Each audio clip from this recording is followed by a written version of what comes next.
Welcome to One Verse.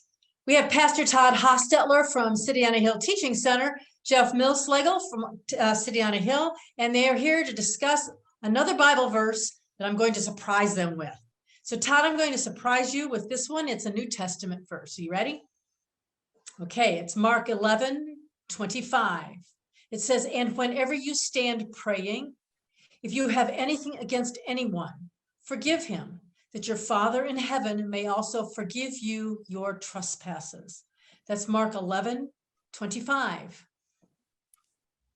Okay, it took me a while to find it, but I am there, Mark 11:25. Again, I'm going to read this to you from the Amplified Bible. It says, "And whenever you stand praying, if you have anything against anyone, forgive him, let it drop, leave it, let it go, in order that your Father who is in heaven may also forgive you your own failings and shortcomings, and let them drop." That's a beautiful way to look at it, the way that we see it there in the Amplified Bible. You know, there's often times that we go to prayer and we're seeking God for things, but we're looking for God to fulfill all of the blessings and promises that he has given us. We want to receive those things. We understand that we are humans, that we have failed. We fail all the time, but we want him to operate in grace. And this is what the New Testament is all about. It's operating in grace. It's the grace of Jesus Christ. Grace has given us those things that we don't deserve. We want Jesus to operate in that grace for us because we want to receive those things.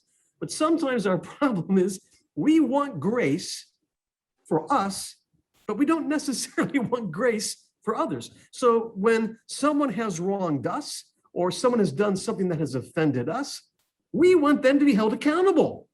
We want them to have to pay the price for what they did.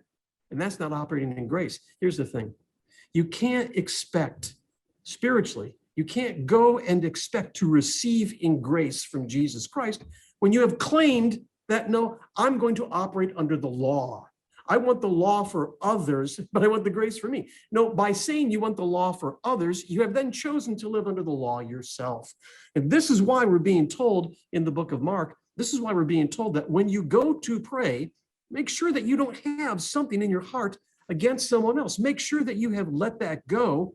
Make sure that you have forgiven them. So when you go to God and pray, whatever offense you might have, just think about it. You know what things you're angry about, what things you're holding against someone else. Think about those things, picture them, and then just picture those things, open in your hand and let it go, let it drop. You know what, Jesus? They might deserve punishment. They might deserve my wrath and anger, but I'm gonna let it go.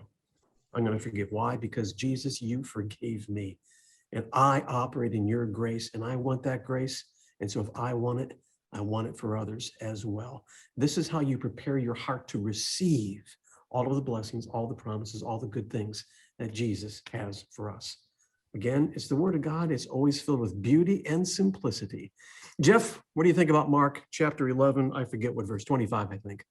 Yeah, it is verse 20, Mark 11:25. Yeah, whenever you stand praying, if you have anything against anyone. Yeah, the point is that our prayers can really be hindered by our attitude. And that's what just kind of speaks to me from this particular verse. You have against someone. Now, you know, kind of what Todd was saying there. The idea is that this doesn't mean that what happened to you isn't, valid or that it wasn't wrong. I mean, your feelings are your feelings. I mean, these things happen to us. But his point here is about, I love that idea about dropping them. The idea is if you're praying, you really need to get your heart settled right first. And this isn't, easy. This is a little complicated here, but it really is so true that our spiritual health is really dependent upon how we're going to somewhat treat other people, and particularly when it comes to this attitude of hanging on to grudges and so on. Look, I know with me, when I'm upset about something, and particularly, I've taken something in a way that's hurtful, or, when I think I've perceived that I've been wrong, if I'm not careful, I could just let that consume me, and I could just roll it around in my head all the time. And I want to talk to other people about it, and I just get all that. And you know what? It really completely hinders me from getting anything really done spiritually, particularly when it comes to prayer this way. So this is how I take this. This is very much that, look, if you're going to get business, Lord, yes, you do need to operate in grace. And that, yes, I so much want God's judgment for other people and grace for me. But we really have to make this point of trying to say, Lord, I'm going to put this in your hands and let you deal with it. It's not like we're ignoring it. We're pretending it's not there, but we're putting it in his hands and letting him kind of deal with us. All right, Todd, what do you got there for us? You can go ahead and wrap this thing up. This is a great verse, isn't it?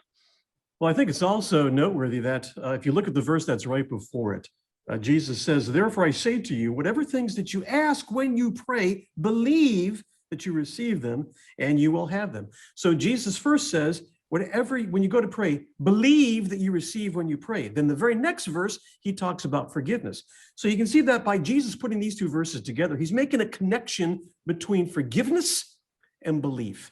If I'm not operating in forgiveness, I am hindering my own belief, and I am then standing in my own way. I'm standing in the way of receiving the things that Jesus has paid a high price for and that Jesus wants me to walk in. He's got great things for us. We need to make sure that we are living in grace. If you're ready to receive, the first step to receive is operate in forgiveness, and then you position yourself to believe in faith and receive. Thanks again for joining us. It is always a joy and a privilege to share with you the Word of God. We'll see you next time on One Verse.